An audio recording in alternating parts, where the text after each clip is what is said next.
ಆರಿಜೋನಾ series ಈಗಾಗಲೇ start ಆಗಿಬಿಟ್ಟಿದೆ. ನಾವು ಆರಿಜೋನಾಗೆ ಹೋಗಿ ಅಲ್ಲಿಂದ ರೋಡ್ ಟ್ರಿಪ್ ಮಾಡ್ತಾ ಆ ಎಲ್ಲ ಜಾಗಗಳನ್ನ ಎಕ್ಸ್ಪ್ಲೋರ್ ಮಾಡ್ತಾ ಇದ್ದೀವಿ. ಆ ಸೀರೀಸ್ನ ಫಸ್ಟ್ ವಿಡಿಯೋ ನಾನು ಈಗಾಗಲೇ ಪೋಸ್ಟ್ ಮಾಡಿದ್ದೀನಿ. ಅದರಲ್ಲಿ ಡೇ 1 ನಾವೇನೆಲ್ಲ ಮಾಡಿದ್ವಿ, ನಂತರ ಅಲ್ಲಿ ರೀಚ್ ಆದ ಮಾರನೇ ದಿನ ಅಂದರೆ ಡೇ 2. ನಾನಿಲ್ಲಿ ಡೇ 1 ಡೇ 2 ಬಂದುಬಿಟ್ಟು ನಮ್ಮ ಊರಿಂದ ಟೆಕ್ಸಸ್ಸಿಂದ ಹೊರಟಂಥ ದಿನದಿಂದ ನಾನು ಲೆಕ್ಕ ಹಾಕ್ತಾಯಿದ್ದೀನಿ. ಸೊ ಹಾಗಾಗಿ ಒಂದಿನ ಪೂರ್ತಿ ಅಂದರೆ ಡೇ 1 ಪೂರ್ತಿ ನಮಗೆ ಟ್ರಾವೆಲ್ಲೇ ಆಯಿತು. ಡೇ 2 ಅಲ್ಲಿ ನಾವು ಫ್ಲ್ಯಾಗ್ಸ್ಟಾಫಲ್ಲಿ ಉಳ್ಕೊಂಡು ಅಲ್ಲಿಂದ ನಾವು ಸೆಡೋನಾನ ಎಕ್ಸ್ಪ್ಲೋರ್ ಮಾಡ್ತಾಯಿದ್ದೀವಿ. ಸೆಡೋನಾದಲ್ಲಿ ಕೆಲವೊಂದು ಜಾಗಗಳನ್ನ ನಾನು ಈಗಾಗಲೇ ನನ್ನ ಆರಿಜೋನಾ ಸೀರೀಸ್ನ ಫಸ್ಟ್ ವಿಡಿಯೋದಲ್ಲಿ ನಾನು ಈಗಾಗಲೇ ಶೇರ್ ಮಾಡಿದ್ದೀನಿ. ಇವತ್ತು ನಾವು ಡೇ 2ನ ಪಾರ್ಟ್ 2 ನೋಡೋಣಂತೆ. ನಮಸ್ಕಾರ ಸ್ನೇಹಿತರೆ, ಕಾಫಿ ಟೈಮ್ ಕನ್ನಡದ ಮತ್ತೊಂದು ಹೊಸ ಸಂಚಿಕೆಗೆ ನಿಮ್ಮೆಲ್ಲರಿಗೂ ಸ್ವಾಗತ. ಹಳೆ ಸಂಚಿಕೆಯಲ್ಲಿ ನಾವು ಸೆಡೋನಾದ ಡೌನ್ ಟೌನನ್ನು ನೋಡಿದ್ವಿ. ಅಲ್ಲೇನೆಲ್ಲ ಇದೆ ಅಂತ ತಿಳ್ಕೊಂಡ ನಂತರ ಇವತ್ತು ನಾವು ಹೊಸ ಜಾಗಕ್ಕೆ ಬಂದಿದ್ದೀವಿ. ಆ ಜಾಗದ ಹೆಸರೇ chapel of the holy cross ಅಂತ ಹೇಳಿ. ಫ್ಲ್ಯಾಗ್ಸ್ಟಾಫಿಂದ ನಾವು ಹೊರಟಾಗ ನಾವು ಫಸ್ಟು ಈ ಜಾಗಕ್ಕೆ ಬರಬೇಕಾಗಿದ್ದು. ವೆಬ್ಸೈಟಲ್ಲಿ ಅವರು 9 o'clockಗೆ ಓಪನ್ ಆಗುತ್ತೆ ಅಂತ ಹೇಳಿದ್ರು. ಹಾಗಾಗಿ ಬಂದ್ವಿ. ನಂತರ ಗೊತ್ತಾಗಿದ್ದೇನೆಂದರೆ 11ವರೆಗೂ ಇಲ್ಲಿ ಓಪನ್ ಆಗಲ್ಲ ಅಂತ ಹೇಳಿಬಿಟ್ಟು ಇನ್ನೇನು ಮಾಡಬೇಕು ಅಂತ ಹೇಳಿಬಿಟ್ಟು ನಾವು ಸೆಡೋನಾ ಡೌನ್ ಟೌನ್ ಎಕ್ಸ್ಪ್ಲೋರ್ ಮಾಡೋಣ ಅಂತ ಹೇಳಿ ಅಲ್ಲಿನ ಸುಂದರವಾದ ಒಂದು ಜಾಗನ ನಾವು ನೋಡಿ ನಂತರ ಈ ಜಾಗಕ್ಕೆ ಬಂದ್ವಿ. ಈ ಜಾಗದ ಬಗ್ಗೆ ಸ್ವಲ್ಪ ವಿವರಗಳನ್ನು ತಿಳ್ಕೊಳ್ಳೋಣಂತೆ. ಇದು ಸೆಡೋನಾದ ರೆಡ್ ರಾಕ್ ಕ್ಲಿಫ್ಸ್ ಮೇಲೆ ಕಟ್ಟಿದ್ದಾರೆ. ಸೆಡೋನಾದ ಕ್ಯಾಥಲಿಕ್ ಶ್ರೈನ್ ಆಗಿರೋವಂಥ ಈ ಯುನೀಕ್ ಆರ್ಕಿಟೆಕ್ಚರ್ ಕಟ್ಟಿದ್ದಂಥ ಆರ್ಕಿಟೆಕ್ಟ್ ಬಂದು ಮಾರ್ಗ್ರೆಟ್ ಬ್ರನ್ಸ್ವಿಕ್ ಸ್ಟುವರ್ಟ್. ಇವರು 1956ಅಲ್ಲಿ ಈ ಒಂದು ಸುಂದರವಾದ ಒಂದು ಆಕೃತಿಯನ್ನು 90 feet ಕ್ರಾಸ್ ಏನಿದೆ ಅದನ್ನು ಇಲ್ಲಿ ಸ್ಥಾಪಿಸ್ತಾರಂತೆ. ಈ ಒಂದು ಕ್ರಾಸ್ ನೀವೇನು ನೋಡ್ತೀರಾ ಮುಂದೆ ವಿಡಿಯೋದಲ್ಲಿ ಆ ಚಾಪಲ್ ಒಳಗಿರೋದನ್ನು, ಅದು ಸ್ಟೀಲಿಂದ ಮಾಡಲ್ಪಟ್ಟಿದೆ. ಇಲ್ಲಿಗೆ ಬರೋದಕ್ಕೆ ಪಾರ್ಕಿಂಗ್ ತುಂಬಾ ಕಷ್ಟ ಇದೆ ಸ್ನೇಹಿತರೆ. ಸೊ ಆ ಪಾರ್ಕಿಂಗ್ ತೊಂದರೆ ಇರಬಾರ್ದು ಅಂದರೆ ಬೇಗ ಬಂದು ನಾವು ಇಲ್ಲಿಗೆ ಈ ಒಂದು ಚಾಪಲ್ನ ನೋಡ್ಬೋದು. ಇಲ್ಲ ಅಂದರೆ ನಮ್ಮ ಥರ ಆಲ್ಮೋಸ್ಟ್ 1 hour ಪಾರ್ಕಿಂಗ್ ಹುಡ್ಕೋದ್ರಲ್ಲೇ ಕಳಿಬೇಕಾಗತ್ತೆ. ನಾವು ಆ ಸಮಯದಲ್ಲಿ ಅಂದ್ಕೊತಾ ಇದ್ವಿ ಪಾರ್ಕಿಂಗ್ ಸಿಗದಿರೋ ಸಮಯದಲ್ಲಿ 9 o'clock ಹೇಗಿದ್ರೂ ಬಂದಿದ್ವಲ್ಲ ಅಲ್ಲೇ ಇದ್ಬಿಡಬೇಕಾಗಿತ್ತು ಅಂತ. ಯಾಕಂದರೆ ನಾವು ಬಂದಾಗ ತುಂಬಾ ಖಾಲಿ ಇತ್ತು. ಮೇಲ್ವರೆಗೂ ನಿಮಗಿಲ್ಲೇನು ಕಾಣಿಸ್ತದೆ ಅಲ್ಲಿವರೆಗೂ ನಾವು ಕಾರಲ್ಲಿ ಬಂದ್ವಿ. ಅಲ್ಲಿ ಪಾರ್ಕ್ ಮಾಡೋದಕ್ಕೆ ಪ್ಲೇಸ್ ಎಲ್ಲ ಇತ್ತು. ಆದರೆ 2 hours ಹಾಗೆ ಹೋಗಿ ಹೀಗೆ ಬರೋ ಅಷ್ಟರಲ್ಲಿ ಎಲ್ಲ ಫುಲ್ ಆಗಿಬಿಟ್ಟು ಎಲ್ಲೋ ಒಂದು ಕಡೆ ನಾವು ಪಾರ್ಕ್ ಮಾಡಬೇಕಾಗಿ ಬಂತು. ಪಾರ್ಕಿಂಗ್ ವಿಷಯ ಅದಾದರೆ ಮತ್ತೆ ನಾವು ಈ ಚಾಪಲ್ ಬಗ್ಗೆ ಹೇಳೋದಾದರೆ ಇದು ವಿಸಿಟರ್ಸ್ಗೆ ಫ್ರೀ ಇರುತ್ತೆ. ಈ ಜಾಗ ಬಂದುಬಿಟ್ಟು ತುಂಬಾ ಬ್ಯೂಟಿಫುಲ್ ಆಗಿದೆ. ನಾವು ಸ್ವಲ್ಪ ಹತ್ತಬೇಕಾಗತ್ತೆ. ಸಣ್ಣದಾದಂಥ ಒಂದು ಬೆಟ್ಟನೇ ಇದು, ಅಷ್ಟೇನು ದೊಡ್ಡದಲ್ಲ. ನಾನು ಆಗಲೇ ಹೇಳಿದ್ನಲ್ಲ ಪಾರ್ಕಿಂಗ್ ಸಿಗೋಲ್ಲ ಅಂತ ಹೇಳಿಬಿಟ್ಟು. ಆ ಪಾರ್ಕಿಂಗ್ ಸಿಗೋದರ ಬೇಸಿಸ್ ಮೇಲೆ ನಾವು ಎಷ್ಟು ಬೆಟ್ಟ ಹತ್ತೀವಿ ಅನ್ನೋದು ಡಿಪೆಂಡ್ ಆಗಿರುತ್ತೆ. ನಮಗೆ ಸ್ವಲ್ಪ ದೂರದಲ್ಲೇ ಸಿಕ್ಕಿದ ಕಾರಣ ನಾವು ಸ್ವಲ್ಪ ದೂರದಿಂದ ನಾವು ಬೆಟ್ಟನ ಹತ್ಕೊಂಡ್ಬಂದ್ವಿ. ಅಷ್ಟೇನು ಕಷ್ಟವಾದಂಥ ಬೆಟ್ಟನೂ ಅಲ್ಲ, ಇದು ತುಂಬಾ ಸುಂದರವಾಗಿದೆ. ಒಳಗಡೆ ಬಂದಮೇಲಂತೂ ತುಂಬಾ ಪ್ರಶಾಂತವಾಗಿದೆ. ಬೆಟ್ಟದ ಮೇಲಿರೋ ಕಾರಣನ ಇಲ್ಲ ಆ ಜಾಗದಲ್ಲೇ ಆ ವೈಬ್ಸ್ ಇದೆಯಾ ಗೊತ್ತಿಲ್ಲ, ತುಂಬಾ ಪ್ರಶಾಂತವಾಗಿತ್ತು ಈ ಜಾಗ. ಮತ್ತು ಹೊರಗಡೆಯಿಂದ ಅಂತೂ ಇನ್ನೂ ಸುಂದರವಾಗಿದೆ. ಈ ರೆಡ್ ರಾಕ್ ಕ್ಲಿಫ್ಸ್ ಏನಿದೆ ಅದಂತೂ ಇನ್ನೂ ತುಂಬಾ ಬ್ಯೂಟಿಫುಲ್ಲಾಗಿ ಕಾಣಿಸುತ್ತೆ. ಚಾಪಲ್ ಒಳಗಡೆ ಈ ರೀತಿ ಕ್ಯಾಂಡಲ್ಸ್ ಎಲ್ಲ ಹಚ್ಚಿದ್ರು. ಮತ್ತು ಈ ಒಂದು ಚಾಪಲ್ಗೆ ತುಂಬಾ ದೊಡ್ಡದಾದಂಥ ಒಂದು ಸ್ಟೇನ್ಡ್ ಗ್ಲಾಸ್ ವಿಂಡೋಸ್ ಸಹ ನಮಗೆ ನೋಡೋದಕ್ಕೆ ಸಿಗುತ್ತೆ. ನನಗಂತೂ ಈ ಸ್ಟೇನ್ಡ್ ಗ್ಲಾಸ್ ವಿಂಡೋಸು ನೋಡೋದಕ್ಕೆ ತುಂಬಾ ಇಷ್ಟ. ಅಟ್ಲಾಂಟಿಕ್ ಕ್ಯಾನಡಾದ ಲನೆನ್ಬರ್ಗ್ ಅನ್ನೋ ಒಂದು ಊರಲ್ಲಿ ಇದೇ ಥರದ ಒಂದು ಚಾಪಲ್ ನೋಡೋದಕ್ಕೆ ಸಿಗುತ್ತೆ. ಅದಿಷ್ಟು ದೊಡ್ಡ ಬೆಟ್ಟದ ಮೇಲಿಲ್ಲ, ಬಟ್ ಆ ಊರು ಸ್ವಲ್ಪ ಸಮುದ್ರದ ತೀರದಲ್ಲಿರೋ ಕಾರಣ ಆ ಚಾಪಲ್ ಸ್ವಲ್ಪ ಆ ಜಾಗಕ್ಕೆ ಸಮುದ್ರದ ತೀರಕ್ಕೆ ಕಂಪೇರ್ ಮಾಡಿದರೆ ಸ್ವಲ್ಪ ಎತ್ತರದಲ್ಲಿದೆ. ಅಲ್ಲೂ ಇದೇ ಥರ ನಮಗೆ ಸಮುದ್ರ ನೋಡೋದಕ್ಕೆ ಸಿಗುತ್ತೆ, ಆದರೆ ಇಲ್ಲಿ ಬೆಟ್ಟ ಗುಡ್ಡಗಳು ನೋಡೋದಕ್ಕೆ ಸಿಗುತ್ತೆ. ಈ ಚಾಪಲ್ ನೋಡಿದಾಗ ನನಗೆ ಆ ಒಂದು ಚರ್ಚ್ನ ನೆನಪಿಗೆ ಬಂತು. ಹಾಗಾಗಿ ನಿಮ್ಮ ಜೊತೆನೂ ಆ ಒಂದು ನೆನಪನ್ನು ಶೇರ್ ಮಾಡ್ಕೋಬೇಕು ಅನಿಸಿ ಶೇರ್ ಮಾಡ್ಕೊಳ್ತಾ ಇದ್ದೀನಿ. ನಾನು ಆಗಲೇ ಹೇಳಿದ್ನಲ್ಲ ಸ್ಟೇನ್ಡ್ ಗ್ಲಾಸ್ ವಿಂಡೋಸ್ ಇದೆ ಅಂತ. ಸಾಕಷ್ಟು ಚರ್ಚ್ಗಳಲ್ಲಿ ಇಲ್ಲಿ ಆ ಥರ ಎಲ್ಲ ನೋಡೋದಕ್ಕೆ ಸಿಕ್ಕರೂ ಈ ಒಂದು ಚಾಪಲ್ ಏನಿದೆ ಅದು ತುಂಬ ಎತ್ತರದಲ್ಲಿದೆಯಲ್ಲ, ಹಾಗಾಗಿ ಅದನ್ನು ಹೇಗೆ ನಿಲ್ಲಿಸಿದ್ದಾರೆ ಗ್ಲಾಸ್ ಅನ್ನೋದು ನಂಗೆ ನಿಜವಾಗ್ಲೂ ಆಶ್ಚರ್ಯದ ವಿಷಯ ಆಗಿತ್ತು. ಯಾಕಂದರೆ ಇವಾಗಿನ ಟೆಕ್ನಾಲಜಿ ಇಷ್ಟು ಇದ್ರೂ ಎಷ್ಟೊಂದು ಸಲ ಆ ರೀತಿ ದೊಡ್ಡ ದೊಡ್ಡ ಗ್ಲಾಸ್ಗಳೆಲ್ಲ ನಿಲ್ಲಿಸೋದು ತುಂಬಾ ಕಷ್ಟಪಡ್ತಾರೆ. ಅಂಥದ್ರಲ್ಲಿ ಆಗಿನ ಕಾಲದಲ್ಲೇ ಅಂದರೆ 1956 ಇದನ್ನು ಎಷ್ಟು ಚೆನ್ನಾಗಿ ಮಾಡಿದ್ದಾರೆ ಅಂತ ನನಗನ್ನಿಸ್ತು. ಈ ಚರ್ಚ್ ಇರೋ ಅಂಥ ಬೆಟ್ಟದ ತುದಿಯಲ್ಲಿ ಒಂದು ಮನೆ ಅಂತೂ ತುಂಬಾ ಚೆನ್ನಾಗಿ ಅವ್ರು ಮೇಂಟೈನ್ ಮಾಡಿದರು. ಸುತ್ತಲೂ ತುಂಬ ಒಳ್ಳೆಯ ಒಂದು ಲಾನ್ನ ಕ್ರಿಯೇಟ್ ಮಾಡಿದ್ದಾರೆ ಮತ್ತು ಮನೆ ಸಹ ತುಂಬಾ ಚೆನ್ನಾಗಿದೆ. ಅದರಲ್ಲೂ ಬೆಟ್ಟದ ಮೇಲಿಂದ ಆ ಮನೆ ಇನ್ನೂ ಬ್ಯೂಟಿಫುಲ್ಲಾಗಿ ಕಾಣಿಸ್ತಾ ಇತ್ತು. ಈ ವಿಡಿಯೋದಲ್ಲಿ ನಿಮ್ಗೆ ಅದು ನೋಡೋದಕ್ಕೆ ಸಿಗುತ್ತೆ. ನೆಕ್ಸ್ಟ್ ಸೆಡೋನಾದ ಮತ್ತೊಂದು ಜಾಗ ನಾವು ಹೋಗ್ತಾ ಇರೋದು ಬಂದುಬಿಟ್ಟು ಅಮಿತಾಭ ಸ್ತೂಪ ಆ್ಯಂಡ್ ಪೀಸ್ ಪಾರ್ಕ್. ಇದು ಸೆಡೋನಾದ ಒಂದು ಬ್ಯೂಟಿಫುಲ್ ಔಟ್ಡೋರ್ ವೆನ್ಯೂ. ಇದು ಪ್ರೇಯರ್ ಮತ್ತು ಮೆಡಿಟೇಷನ್ಗೆ ತಕ್ಕನಂತೆ ಇರುವ ಜಾಗ. ಬೆಟ್ಟದ ಮೇಲಿರುವಂಥ ಈ ಸ್ತೂಪಕ್ಕೆ ನಾವು ಸಣ್ಣ ಬೆಟ್ಟನೇ ಬೇಗನೆ ಹತ್ಕೊಂಡು ಹೋಗ್ಬೋದು. ಈಸಿಯಾಗಿ ದಾರಿನೂ ಚೆನ್ನಾಗಿ ಮಾಡಿದ್ದಾರೆ, ಹಾಗಾಗಿ ಹತ್ಕೊಂಡು ಹೋಗ್ಬೋದು. ಆದರೆ ಮೇಲೆ ಹೋದ ನಂತರ ಎಷ್ಟು ಪೀಸ್ಫುಲ್ಲಾಗಿತ್ತು ಅಂದರೆ ಆ ಹಕ್ಕಿಗಳ ಚಿಲಿಪಿಲಿ ಸದ್ದು, ಎಷ್ಟು ಜನ ಇದ್ರೂ ಯಾರದು ಏನೋ ಡಿಸ್ಟರ್ಬೆನ್ಸೇ ಇಲ್ಲದೆ ತುಂಬಾ ಪ್ರಶಾಂತವಾಗಿತ್ತು. ಸಣ್ಣದಾದಂಥ ಹೈಕ್ ಮಾಡಿದ್ವಿ. ಅಲ್ಲಿ ಹೋಗಿ ಕೂತ ತಕ್ಷಣ ಒಂದು ರೀತಿಯಾದಂಥ ಮನಸ್ಸಿಗೂ ದೇಹಕ್ಕೂ ಎರಡಕ್ಕೂ ಒಳ್ಳೆ ರಿಲ್ಯಾಕ್ಸೇಷನ್ ಸಿಕ್ತು. ನನಗಂತೂ ಈ ಜಾಗ ತುಂಬಾ ಇಷ್ಟ ಆಯಿತು. ಸಾಕಷ್ಟು ಸಮಯ ನಾವಿಲ್ಲಿ ಪ್ರಶಾಂತವಾಗಿ ಕೂತ್ಕೊಂಡು ಕಾಲವನ್ನು ಕಳೆದ್ವಿ. ನಾನು ಆಗಲೇ ಹೇಳಿದ್ನಲ್ಲ ಸಾಕಷ್ಟು ಜನ ಇದ್ದರು ಅಂತ. ನೀವು ವಿಡಿಯೋದಲ್ಲೂ ನೋಡ್ಬೋದು ಎಷ್ಟೊಂದು ಜನ ಹತ್ತಾ ಇದ್ದಾರೆ, ಇಳೀತಾ ಇದ್ದಾರೆ. ಅಲ್ಲಿ ಬೆಟ್ಟದ ಮೇಲೂ ಸಾಕಷ್ಟು ಜನ ಇದ್ದರು. ಆದರೆ ಯಾರಿಗೂ ತೊಂದರೆ ಮಾಡದೆ ಅವ್ರ ಪಾಟಿಗೆ ಅವ್ರು ಬಂದು ಪ್ರಶಾಂತವಾಗಿ ಕಾಲವನ್ನು ಕಳೆದು ಹೋದರು. ಅದರ ಜೊತೆಗೆ ನಾನು ಈಗಾಗಲೇ ಹೇಳಿದ ಹಾಗೆ ಹಕ್ಕಿಗಳ ಚಿಲಿಪಿಲಿ ಅಂತೂ ಕೇಳೋದಕ್ಕೆ ತುಂಬಾ ಚೆನ್ನಾಗಿತ್ತು. ಎಷ್ಟೊಂದು ವಿಧ ವಿಧವಾದ ಹಕ್ಕಿಗಳನ್ನು ನಾವಲ್ಲಿ ನೋಡಿದ್ವಿ. ಎಲ್ಲನೂ ಅದು ಸಹ ಬಂದು ನಮ್ಮನ್ನು ಅಲ್ಲಿ ಎಂಟರ್ಟೈನ್ ಮಾಡುತ್ತೆ. ಆರಿಜೋನಾದಲ್ಲಿ ತುಂಬಾ ಮೆಡಿಟೇಷನ್ಗೆ ಪೀಸ್ಫುಲ್ ಆಗಿರೋ ಜಾಗ ಅಂದರೆ ಇದೇ ಅಂತ ಹೇಳಿಬಿಟ್ಟು ಹೇಳ್ತಾರೆ. ಈ ಜಾಗನ ಈ ರೀತಿ ಮಾಡಬೇಕು ಅಂತ ಮನಸ್ಸಲ್ಲಿ ಅಂದ್ಕೊಂಡು ರೂಪಿಸಿದಂಥವ್ರ ಹೆಸರು ಬಂದುಬಿಟ್ಟು ಜೆತ್ಸುಮಾ ಅಕೋನ್ ಲಾಮೋ ರಿಂಪಾಂಚೆ. ಸರಿಯಾಗಿ ಪ್ರೊನೌನ್ಸ್ ಮಾಡಿದ್ದೀನಿ ಅಂತ ಅಂದ್ಕೊತೀನಿ.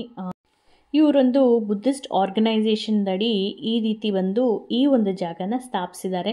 ಸಾಕಷ್ಟು ಜನ ಇಲ್ಲಿ ಬಂದು ವಿಸಿಟರ್ಸ್ ಇಲ್ಲಿ ವಿಸಿಟ್ ಮಾಡಿ ಅವ್ರಿಗೆ ಮನಸ್ಸಿಗೆ ತುಂಬಾ ಬೇಜಾರಾಗಿದೆ ಅಂತಂದಾಗ ಇಲ್ಲಿಗೆ ಬಂದು ಹೈಕ್ ಮಾಡ್ಕೊಂಬಂದು ಈ ಜಾಗದಲ್ಲಿ ಮೆಡಿಟೇಟ್ ಮಾಡ್ತಾರಂತೆ. ಅಷ್ಟೇ ಅಲ್ಲದೆ ನಾನು ಕಾರ್ ಪಾರ್ಕಿಂಗಿಂದ ಹತ್ತು ಬಂದಿದ್ದು ದಾರಿ ತೋರಿಸಿದ್ನಲ್ಲ, ಅಷ್ಟೇ ಅಲ್ಲ ಈ ಬೆಟ್ಟದ ಸುತ್ತಲೂ ಸಹ ಸಾಕಷ್ಟು ಹೈಕಿಂಗ್ ಟ್ರೈಲ್ಸ್ ಮಾಡಿದ್ದಾರೆ. ಸೊ ಅದೊಂದು 1 hour ಹೈಕಿಂಗ್ ಟ್ರೈಲ್ ಅಷ್ಟೇ, ಸಣ್ಣದಾದಂಥ ಹೈಕಿಂಗ್ ಟ್ರೈಲ್, ಅದನ್ನು ಸಹ ಸಾಕಷ್ಟು ಜನ ಮಾಡ್ತಾರಂತೆ. ಈ ಒಂದು ಪಾರ್ಕ್ಗೆ ಎಂಟ್ರಿ ಫೀ ಏನೂ ಇರೋದಿಲ್ಲ, ಆದರೆ ಡೊನೇಟ್ ಮಾಡಬೇಕು ಅಂದರೆ ಡೊನೇಟ್ ಮಾಡ್ಬೋದು. ಇಲ್ಲಿ ಪಾರ್ಕಿಂಗ್ ಸಹ ಫ್ರೀ ಇದೆ. ಅಷ್ಟೇ ಅಲ್ಲದೆ ನಾನು ಆಗಲೇ ಹೇಳಿದ್ನಲ್ಲ ಡೊನೇಷನ್ ಬೇಕಿದ್ರೆ ಮಾಡ್ಬೋದು ಅಂತ ಹೇಳಿಬಿಟ್ಟು. ಈ ಜಾಗ ಬಂದುಬಿಟ್ಟು ಟಿಬೆಟಿಯನ್ ಬುದ್ಧಿಸ್ಟ್ ಟೆಂಪಲ್ ಅವರು ತಮ್ಮ ವಜ್ರಾರಣ್ಯ ಟ್ರೆಡಿಷನ್ ಪ್ರಕಾರ ರೂಪಿಸ್ಬೇಕು ಅಂತ ಹೇಳಿಬಿಟ್ಟು ಮಾಡಿರೋದಂತೆ. ಸೊ ಹಾಗಾಗಿ ಬಂದವರು ಇಲ್ಲಿ ಪೀಸ್ನ ಮೇಂಟೈನ್ ಮಾಡಿ ಅಂತ ಅವರು ಎಲ್ಲರಲ್ಲೂ ಕೇಳ್ಕೊಳ್ತಾರೆ. ನಾವು ಹೋದಾಗಲೂ ಅಲ್ಲಿ ಒಬ್ಬರು ಮಾಂಕ್ ಅಲ್ಲಿದ್ದರು, ಅವರು ಅದನ್ನು ಎಲ್ಲರಿಗೂ ಹೇಳ್ತಾಯಿದ್ರು. ಹಾಗೆ ಎಲ್ಲರೂ ಯಾರು ಸದ್ದು ಗದ್ದಲ ಮಾಡದೆ ಅವ್ರ ಪಾಡಿಗೆ ಅವ್ರು ಬಂದು ಈ ಜಾಗದ ಒಂದು ಸುಂದರವಾದ ಒಂದು ಅನುಭೂತಿ ಏನಿದೆ ಅದನ್ನು ಹೊಂದುತ್ತಾಯಿದ್ರು. ಈ ಒಂದು ಪೀಸ್ ಪಾರ್ಕ್ ಮೇಲೆ ಬೆಟ್ಟದ ಮೇಲೆ ನಿಮಗಿಲ್ಲಿ ಸ್ತೂಪ ಏನು ಕಾಣ್ತಾ ಇದೆ, ಇದು ಬಂದುಬಿಟ್ಟು 36 feet ಟಾಲ್ ಇದೆ ಅಂತೆ ಸ್ನೇಹಿತರೆ. ಇದನ್ನು ಇವರು 18 ತಿಂಗಳ ಕಾಲ ಶ್ರಮಿಸಿ ಇದನ್ನು ಕಟ್ಟಿರ್ತಾರೆ. ಎಲ್ಲ ವಾಲಂಟಿಯರ್ಸ್ ಕಟ್ಟಿರೋವಂಥ ಒಂದು ಸ್ತೂಪ ಇದು. ಭಕ್ತಿ ಭಾವದಿಂದ ಸ್ಟ್ರಿಕ್ಟ್ ಆದಂಥ ಒಂದು ಡಯಟನ್ನು ಫಾಲೋ ಮಾಡಿ ಇಲ್ಲಿನ ವಾಲಂಟಿಯರ್ಸು ಈ ಒಂದು ಸ್ತೂಪನ ಕಟ್ಟಿ ನಮಗಾಗಿ ಮೆಡಿಟೇಷನ್ ಮಾಡೋದಕ್ಕಂತಲೇ ಈ ಜಾಗನ ಕಟ್ಟಿರ್ತಾರೆ. ಇವರ ಒಂದು ವೆಬ್ಸೈಟಿಗೆ ಹೋದರೆ ಇಲ್ಲಿ ಹೇಗೆ ಮೆಡಿಟೇಟ್ ಮಾಡ್ಬೋದು, ಇವರ ಒಂದು ಆ್ಯಕ್ಟಿವಿಟೀಸಲ್ಲಿ ಹೇಗೆ ನಾವು ಪಾರ್ಟಿಸಿಪೇಟ್ ಮಾಡ್ಬೋದು ಅನ್ನೋದನ್ನೆಲ್ಲ ಅವರು ಮೆನ್ಷನ್ ಮಾಡಿದ್ದಾರೆ. ಆ ವೆಬ್ಸೈಟ್ ಡೀಟೇಲ್ಸ್ ನಾನು ಡಿಸ್ಕ್ರಿಪ್ಷನಲ್ಲಿ ಅಪ್ಡೇಟ್ ಮಾಡಿರ್ತೀನಿ, ಹೋಗಿ ಚೆಕ್ ಮಾಡಿ ಅಲ್ಲಿ ಏನೆಲ್ಲ ಮಾಡ್ಬೋದು ಅಂತ ತಿಳ್ಕೊಂಡು ಇಂಟ್ರೆಸ್ಟ್ ಇದ್ದರೆ ನೀವು ಸಹ ಅಲ್ಲಿ ಪಾರ್ಟಿಸಿಪೇಟ್ ಮಾಡ್ಬೋದು. ಇದನ್ನು ನಾನು ಅಮೇರಿಕಾದಲ್ಲಿರೋರಿಗೂ ಅಮೇರಿಕನ ವಿಸಿಟ್ ಮಾಡೋರಿಗೆ ನಾನು ಹೇಳ್ತಾ ಇದ್ದೀನಿ. ಈ ಜಾಗಕ್ಕೆ ಹೋಗೋ ಇಂಟ್ರೆಸ್ಟ್ ಇರುತ್ತಲ್ಲ ಅಂಥವ್ರಿಗೆ ನಾನು ಈ ವಿಷಯನ ಹೇಳ್ತಾ ಇದ್ದೀನಿ. ಮೊನ್ನೆ ಯಾರೋ ನನಗೆ ಕೇಳಿದ್ರು, ನಾವು ಇಂಡಿಯಾದಲ್ಲಿದ್ದೀವಿ, ನೀವು ಹೋಗೋದು ಬರೋದು ಈ ಎಲ್ಲ ಡೀಟೇಲ್ಸ್ ಹೇಳ್ತೀರಾ, ಅದನ್ನು ನಾವೇನು ಮಾಡೋದು, ನಾವು ಸುಮ್ಮನೆ ಜಾಗ ನೋಡ್ತೀವಿ ಅಂತ ಹೇಳಿದ್ರು. ಅದು ಒಂದು ನನಗೆ ಆ ಪ್ರಶ್ನೆ ಮನಸ್ಸಲ್ಲಿದ್ದ ಕಾರಣ ನಾನು ಇದನ್ನು ಇಲ್ಲಿ ಸ್ಪೆಸಿಫಿಕ್ ಆಗಿ ಮೆನ್ಷನ್ ಮಾಡ್ತಾ ಇದ್ದೀನಿ. ಇನ್ನೊಂದು ಪ್ರಶ್ನೆ ನಿಮ್ಮೆಲ್ಲರಿಗೂ ಉದ್ಭವ ಆಗೋದು ಏನು ಅಂದರೆ, ಈ ಸ್ತೂಪನ ಇಲ್ಲೇ ಯಾಕೆ ಕಟ್ಟಿದ್ದಾರೆ ಅಂತ ಹೇಳಿಬಿಟ್ಟು ಆ ಪ್ರಶ್ನೆ ನನಗೂ ಇತ್ತು. ಹಾಗಾಗಿ ಅಲ್ಲಿದ್ದಂಥ ಆ ಮಾಂಕ್ ಯಾರಿದ್ರು ಅವ್ರನ್ನ ಕೇಳಿದಾಗ ಏನು ಹೇಳಿದ್ರು ಅಂದರೆ, ಇಲ್ಲಿ ನೇಟಿವ್ ಅಮೆರಿಕನ್ಸ್ ಯಾರಿದ್ದಾರೆ ಅವರ ಲೈಫ್ ಸ್ಟೈಲ್, ಅವರ ಒಂದು ಜೀವನದ ಪದ್ಧತಿ ಏನಿದೆ ಅದಕ್ಕೂ ಬುದ್ಧಿಸ್ಟ್ ಅವರು ಇದ್ದಂಥ ಜೀವನದ ಪದ್ಧತಿ ಅಂದರೆ, ಈ ಬುದ್ಧಿಸ್ಟ್ ಬಂದುಬಿಟ್ಟು ಟಿಬೆಟಿಯನ್ ಬುದ್ಧಿಸ್ಟ್ ನಾನು ಹೇಳ್ತಾ ಇರೋದು. ಸೊ ಇವರ ಒಂದು ಜೀವನದ ಪದ್ಧತಿಗೆ ತುಂಬಾ ಹತ್ತಿರದ ಸಂಬಂಧ ಇದೆಯಂತೆ. ಹಾಗಾಗಿ ಅವರು ಈ ಜಾಗದಲ್ಲಿ ಬಂದು ನೆಲೆಸೋದಕ್ಕೆ, ಸ್ತೂಪವನ್ನು ಸ್ಥಾಪಿಸೋದಕ್ಕೆ ಒಂದು ಅವಕಾಶ ಸಿಕ್ಕಿದೆ ಅಂತ ಹೇಳಿ ಅವರು ಆ ಇನ್ಫಾರ್ಮೇಷನ್ನ ನಮ್ಮ ಜೊತೆ ಶೇರ್ ಮಾಡಿಕೊಂಡ್ರು. ನಾನು ಈ ಹಿಂದೆ ಹೇಳಿದ್ನಲ್ಲ, ಇಲ್ಲಿ ಹೈಕಿಂಗ್ ಟ್ರಯಲ್ಸ್ ಎಲ್ಲ ಇದೆ ಅಂತ ಹೇಳಿಬಿಟ್ಟು, ಅಂಥದ್ದೇ ಒಂದು ಟ್ರಯಲ್ನ ನಾವು ಸ್ತೂಪದಿಂದ ಇಳಿಯೋದಕ್ಕೆ ಯೂಸ್ ಮಾಡಿದ್ವಿ. ಇದು ಲಾಂಗ್ ಅಲ್ಲ, ಇದು ಶಾರ್ಟ್ ರೂಟ್ ನಾವು ತೊಗೊಂಡು ಸ್ತೂಪದಿಂದ ಇಳಿದು ಪಾರ್ಕಿಂಗ್ ಕಡೆಗೆ ಬರೋದಕ್ಕೆ ತೊಗೊಂಡ್ವಿ. ಹಾಗಾಗಿ ಇದು ಬೇರೆ ರೂಟು. ನಾವು ಹತ್ತಿ ಹೋಗಿದ್ದು ಅದು ಸ್ವಲ್ಪ ಮೆಟ್ಲು ಥರ ಎಲ್ಲ ಮಾಡಿದರೆ, ಇಲ್ಲ ಅದು ಇನ್ನೂ ಚೆನ್ನಾಗಿದೆ.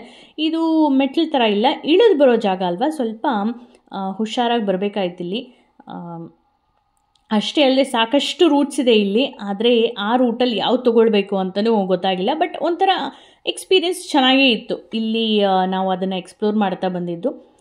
ಇಷ್ಟೆಲ್ಲ ಎಕ್ಸ್ಪ್ಲೋರ್ ಮಾಡಿದ್ಮೇಲೆ 12 ಗಂಟೆ ಮೇಲೆ ಹಾಗೇ ಹೋಯಿತು.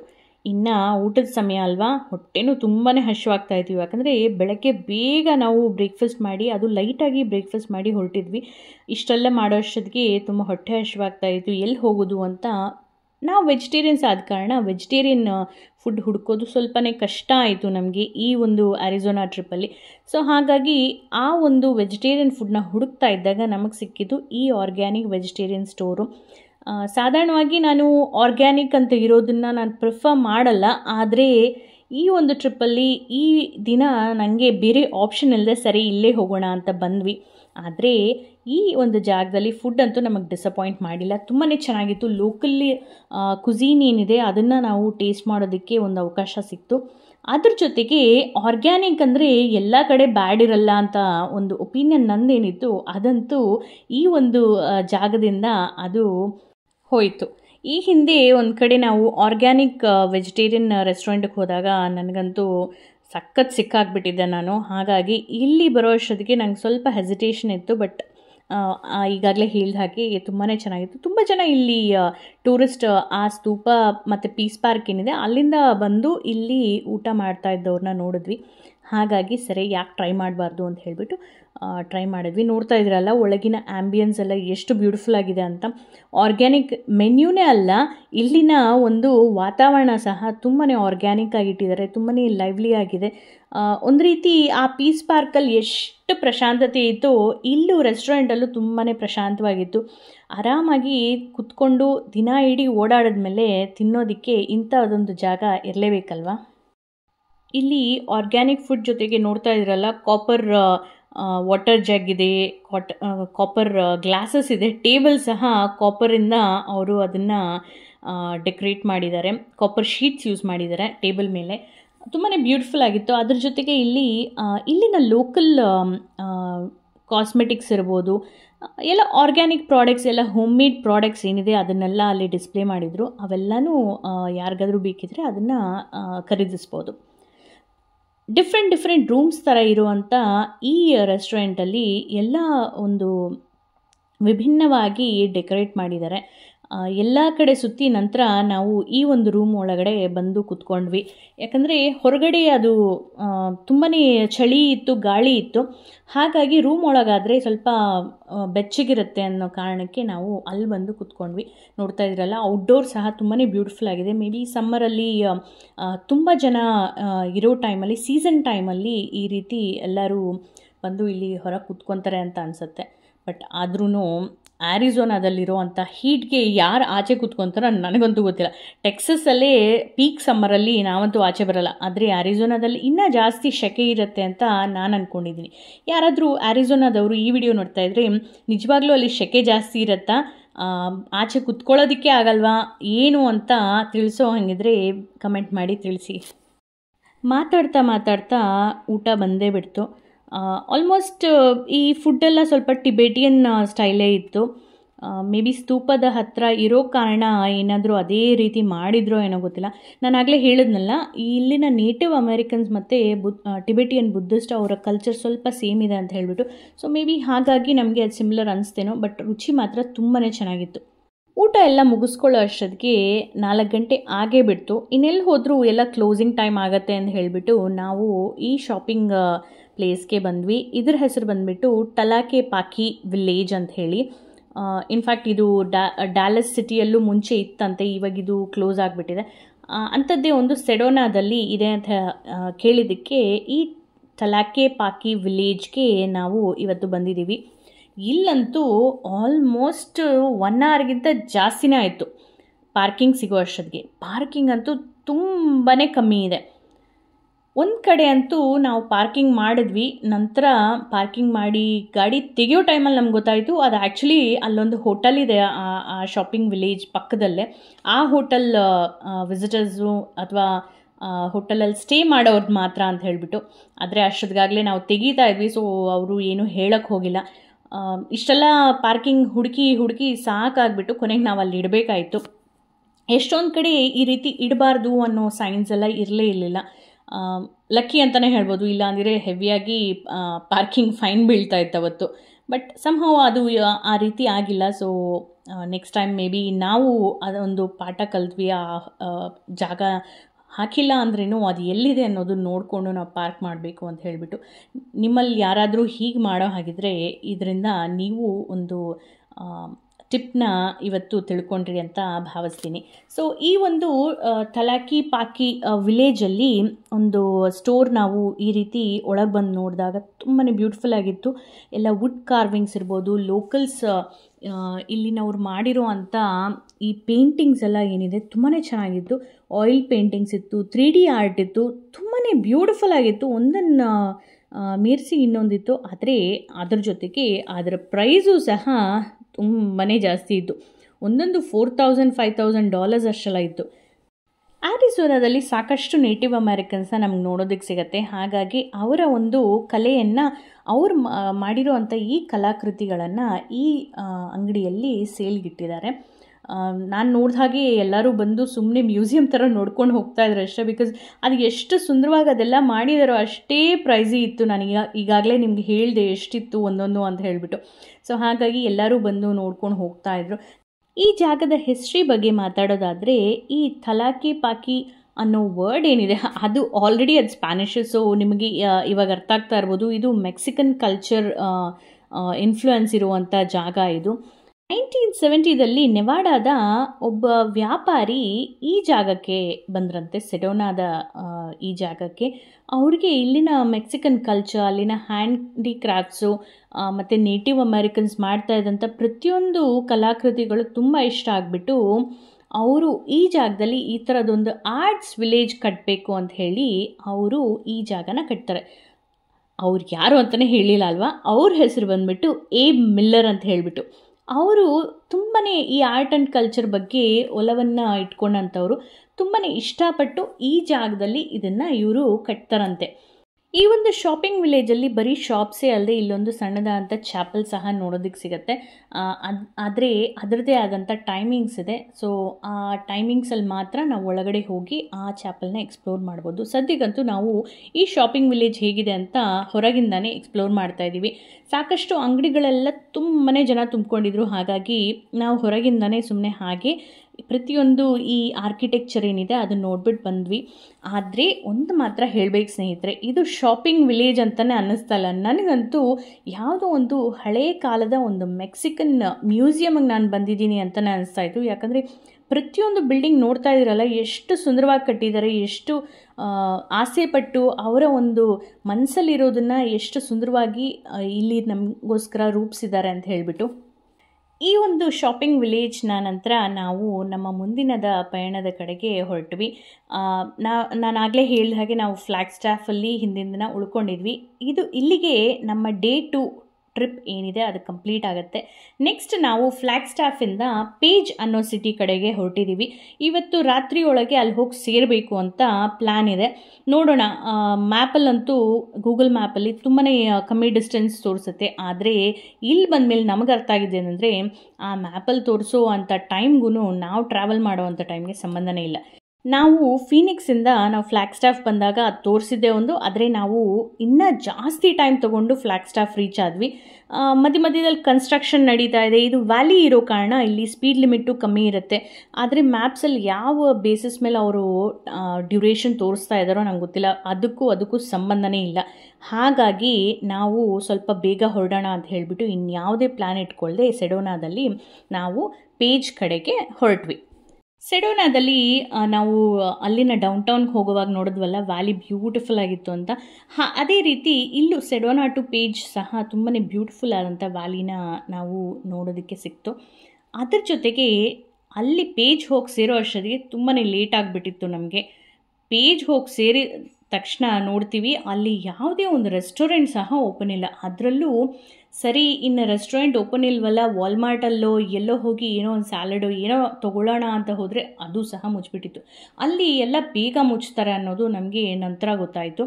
ಸೊ ಹಾಗಾಗಿ ಯಾರಾದರೂ ಈ ರೀತಿ ರೋಡ್ ಟ್ರಿಪ್ ಮಾಡ್ತಾಯಿದ್ದೀರಾ ಅಂದರೆ ನೀವು ಫ್ಲ್ಯಾಗ್ ಸ್ಟಾಫ್ ಇಲ್ಲ ಸೆಡೋನಾದಲ್ಲೇ ಏನಾದರೂ ಫುಡ್ ನೀವು ಪ್ಯಾಕ್ ಮಾಡಿಕೊಂಡ್ರೆ ತುಂಬಾ ಒಳ್ಳೆಯದು. ಇನ್ನೊಂದು ವಿಷಯ ನಾನು ಮುಖ್ಯವಾಗಿ ಏನು ಶೇರ್ ಮಾಡ್ಕೋಬೇಕು ಅಂತ ಅಂದರೆ, ನಾವು ಫ್ಲ್ಯಾಗ್ ಸ್ಟಾಫ್ವರೆಗೂ ಅಥವಾ ಸೆಡೋನಾದಲ್ಲಿರ್ಬೋದು, ಫೀನಿಕ್ಸಲ್ಲಿರ್ಬೋದು, ನಾವು ಡ್ರೈವಿಂಗ್ ಮಾಡುವಂಥ ಒಂದು ಸ್ಪೀಡ್ ಲಿಮಿಟೇ ಬೇರೆ ಇರುತ್ತೆ. ನಾವು ಈ ಒಂದು ಪೇಜ್ ಏನಿದೆ ಆ ಸಿಟಿಗೆ ಹೋಗುವಂಥ ದಾರಿಯಲ್ಲಿ ಅಥವಾ ಪೇಜ್ ಒಳಗಡೆ ಡ್ರೈವ್ ಮಾಡಬೇಕು ಅಂದರೆ ಅಲ್ಲಿನ ಒಂದು ಸ್ಪೀಡ್ ಲಿಮಿಟ್ ಡಿಫ್ರೆಂಟ್ ಆಗಿದೆ. ಮತ್ತು ಇಲ್ಲಿ ಬೇರೆ ಸಿಟೀಸ್ ಕಂಪೇರ್ ಮಾಡಿದರೆ ತಿಳ್ಕೊಳ್ಳೋ ಅಂಥ ವಿಷಯಗಳು ಸಾಕಷ್ಟು ಇದೆ. ಸಾಕಷ್ಟು ಒಳ್ಳೊಳ್ಳೆ ಜಾಗಗಳು ನಮಗೆ ಇಲ್ಲಿ ನೋಡೋದಕ್ಕೆ ಸಿಗುತ್ತೆ. ಇಲ್ಲಿ ನೋಡಿ, ನಾವು ದಾರಿಯಲ್ಲಿರುವಾಗ ನಮ್ಗೆ ಆ ರೀತಿ ಸುಂದರವಾದಂಥ ಒಂದು ಬೆಟ್ಟ ಕಾಣಿಸ್ತಾ ಇತ್ತು. ಅದ್ರ ಬಗ್ಗೆ ಹೇಳಲೇಬೇಕು ಅಂತ ನಾನು ಇಲ್ಲಿ ಪಾಸ್ ಮಾಡಿ ಅದನ್ನು ಹೇಳ್ತಾ ಇದ್ದೀನಿ. ಮತ್ತು ಆ ಪೇಜ್ ಸಿಟಿ ಬಗ್ಗೆ ಹೇಳೋದಾದರೆ, ನಾನು ಈಗಾಗಲೇ ಹೇಳಿದೆ ಸಾಕಷ್ಟು ವಿಷಯಗಳಿದೆ ಅಂಥೇಳಿ. ಹೀಗೂ ಇರುತ್ತಾ ಅಂತ ಆಶ್ಚರ್ಯ ಪಡುವಂಥ ವಿಷಯಗಳು ಹಲವಾರಿದೆ. ಅದನ್ನೆಲ್ಲ ತಿಳ್ಕೋಬೇಕು ಅಂದರೆ ನೀವು ನಮ್ಮ ಚಾನಲ್ಗೆ ಸಬ್ಸ್ಕ್ರೈಬ್ ಮಾಡಿಕೊಳ್ಳೇಬೇಕು. ಮಾಡಿಕೊಂಡು ಬೆಲ್ ಐಕಾನ್ ಮೇಲೆ ಕ್ಲಿಕ್ ಮಾಡಿ ನೋಟಿಫಿಕೇಷನ್ಸ್ನ ಟರ್ನ್ ಆನ್ ಮಾಡ್ಕೊಳ್ಳಿ. ಆಗ ನಾನು ಅಪ್ಲೋಡ್ ಮಾಡಿದ ತಕ್ಷಣ ನಿಮಗೆ ಅಪ್ಡೇಟ್ ಬರುತ್ತೆ. ಹಿಂದಿನ ವಿಡಿಯೋ ಹಾಕಿದಾಗ ಸಾಕಷ್ಟು ಜನ ಅಪ್ಡೇಟೇ ಬಂದಿಲ್ಲ, ಹಾಗಾಗಿ ನೋಡೋಕ್ಕಾಗಿಲ್ಲ ಅಂತ ಹೇಳಿದ್ರಿ. ಅದಕ್ಕೋಸ್ಕರ ನಾನು ಇಲ್ಲಿ ಸ್ಪೆಸಿಫಿಕ್ಕಾಗಿ ನೋಟಿಫಿಕೇಷನ್ ಟರ್ನ್ ಆನ್ ಮಾಡ್ಕೊಳ್ಳಿ ಅಂತ ಮೆನ್ಷನ್ ಮಾಡ್ತಾಯಿದ್ದೀನಿ. ಅಷ್ಟೇ ಅಲ್ಲದೆ ಈಗಾಗಲೇ ಯಾರೆಲ್ಲ ಸಬ್ಸ್ಕ್ರೈಬ್ ಮಾಡ್ಕೊಂಡಿದ್ದೀರಾ, ಹೊಸದಾಗಿ ನಮ್ಮ ಚಾನಲ್ಗೆ ಬಂದಿದ್ದೀರಾ, ನಮ್ಮ ಒಂದು ಯೂಟ್ಯೂಬ್ ಫ್ಯಾಮಿಲಿಯನ್ನು ಜಾಯ್ನ್ ಆಗಿದ್ದೀರಾ, ಅವರೆಲ್ಲರಿಗೂ ತುಂಬಾ ಧನ್ಯವಾದಗಳು, ಹಾಗೇ ಸ್ವಾಗತ. ಇನ್ನಷ್ಟು ಒಳ್ಳೊಳ್ಳೆ ವಿಡಿಯೋಸ್ ನಾನು ಲೈನಪ್ ಮಾಡಿದ್ದೀನಿ. ಅದನ್ನೆಲ್ಲ ಒಂದಾದ್ಮೇಲೆ ಒಂದು ಎಡಿಟ್ ಮಾಡಿ ಪೋಸ್ಟ್ ಮಾಡ್ತಾ ಇರ್ತೀನಿ. ಅದನ್ನೆಲ್ಲ ನೋಡ್ತೀರಾ, ಎಂಜಾಯ್ ಮಾಡ್ತೀರಾ ಅಂತ ಭಾವಿಸ್ತೀನಿ. ಮುಂದಿನ ಸಂಚಿಕೆಯಲ್ಲಿ ನಿಮ್ಮ ಭೇಟಿ. ಅಲ್ಲಿವರೆಗೂ ಗೊತ್ತಲ್ಲ, ಖುಷಿಯಾಗಿರಿ, ಖುಷಿನ ಹಂಚ್ತಾ ಇರಿ. ಬಾಯ್.